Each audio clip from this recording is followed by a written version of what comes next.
ಅಲ್ಲ ಒಳ್ಳ ಮೊಳ ಚಪಾತಿ ಅಂತಿದ್ಯಾ ಒಯ್ನಿ ನಾಳೆಗೆ ಅಷ್ಟು ಮಾಡ್ರಿ ಹಾಕಬೇಕು ಒಳ್ಳ ಮೊಳ ಚಪಾತಿ ಈಗ ಹೊರಗೆ ಬಾ ಅಂತ ನಾವ್ ನೋಡ್ರಿ ತಲೆ ಕೆಟ್ಟು ಬಂದು ಅಂದ್ರೆ ನೀವು ನಾವು ತಡಿದ ಇಲ್ಲಿ ಹೇಳಾರ್ದನ ಹೋಯ್ತು ಮುಷ್ಟರಿಗೆ ಇವಾಗ ಹೇಳಿ ಹೋಗ್ತೀನಿ ಹೇಳು. ಇಷ್ಟ ದಿನ ನನಗೆ ಕಿವಿ ಕೇಳಿಸ್ತಾವ ಅನ್ಕೊಂಡಿದ್ದೇನೆ. ನನ್ನ ಕಿವಿ ಹೋಗ್ಯ ಬಾಳದನ ಹಂಗಾಗಿ ಇವತ್ತು ನನ್ ಕನ್ಫರ್ಮ್ ಆಯ್ತು. ಹಂಗಂತ ಕಿವಿಡಂತ ತಲೆ ಕೆಡಿಸೋಬೇಡ. ಒಮ್ಮೆ ಹೂ ಅಂದ ನೋಡ ಅನ್ನಂಗಿಲ್ಲ ಆಗುದಿಲ್ಲ ಅದು. ನಮಸ್ಕಾರ ಒಂದು ಹೇಳಲೇನ ನೋಡ್ರು ಮುಂದೆ ಬಾಯಲ್ಲಿ ಹೊಡಿ ಚಂದ ಬಂದ್ರ ಹೇಳಿ ಏನಂತ ಹೇಳ್ಬೋದು ಏನ್ ಡೈಲಾಗ್ ಅಂತ ಹೇಳು ಅಣ್ಣ ಹೇಳ್ರಿ ನಮ್ಮ ಹುಡುಗರು ಬಾಳ್ ಕೇಳಾಕತ್ತಾರ ಹೇಳ್ತೀನಿ ಡೈಲಾಗ್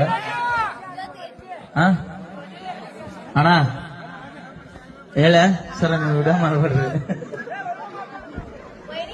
ಪರ್ಸನಲ್ ಜೀವನ ಬ್ಯಾಸರ ಆದ್ರ ಟ್ರೈನಿಗೆ ತಲೆ ಕೊಟ್ಟು ಸಾಯೋನು ಆದ್ರೆ ಇಂತ ಮೇಕಪ್ ಹಚ್ಚೋ ಹುಡುಗಿಯರಿಂದ ಬೆನ್ನ ಹತ್ತಿ ಜೀವನ ಹಾಳು ಮಾಡ್ಕೊಂಡು ನಾ ಮೇಕಪ್ ಮಾಡ್ಕೊಂಡ್ ಬಂದಿಲ್ರಿ ವಿತೌಟ್ ಮೇಕಪ್. ಹೌದಾ ಏನಾರ ಹಚ್ಚಬೇಕಿಲ್ಲ ನೋಡಿ ಚಂದ ಕಾಣ್ತೀರಿ ಅದಕ್ಕೆ ಏನು ಹಚ್ಚಿರಿ ಈಗ ಒಟ್ಟೆ ಹೆಂಗ್ ಕಾಣ್ತೀರಿ ನಿಮ್ಮವ್ರ ಕಾರ್ಯಕ್ರಮ ಹೋಗಿಂದ ಹಸಿರು ಅಂತ ಚಲೋ ಹೋಗೈತೆ ನಮಗೆ ನೋಡಿದ್ರೆ ಟ್ಯಾಬ್ಲೆಟ್ ತಗೊಂಡ್ಬಿಡುದಪ್ಪ ಇಷ್ಟೇ ಮಾಡ್ಕೋದ್ ಹೋಗುದಪ್ಪ.